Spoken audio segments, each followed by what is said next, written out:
darkness, my old friend. I come to talk with you again,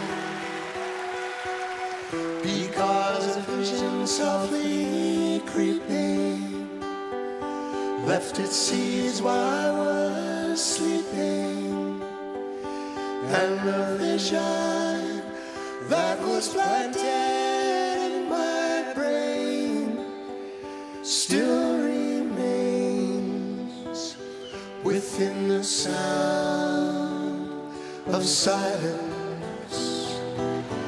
In restless dreams I walked alone, narrow streets of cobblestone, neath the halo of a street lamp.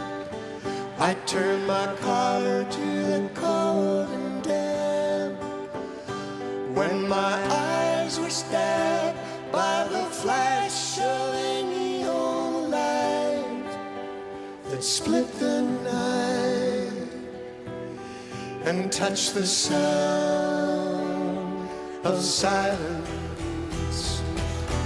And in the naked light I saw 10,000 people, maybe more,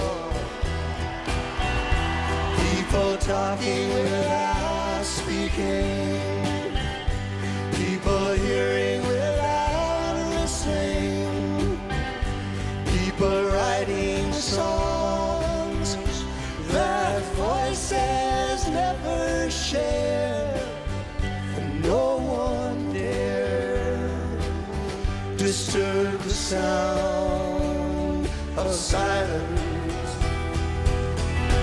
Fools that I do not know, silence like a cancer grows. Hear my words that I might teach you, take my arms that I might reach out to you, but my words like silent raindrops fell and echoed in the wells of silence.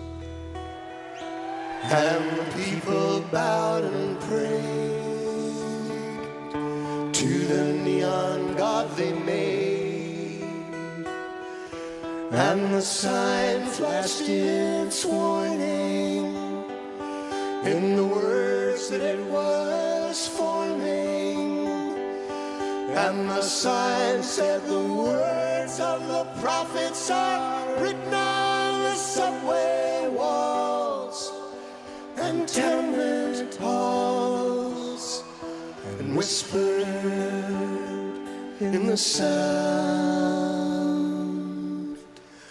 of silence.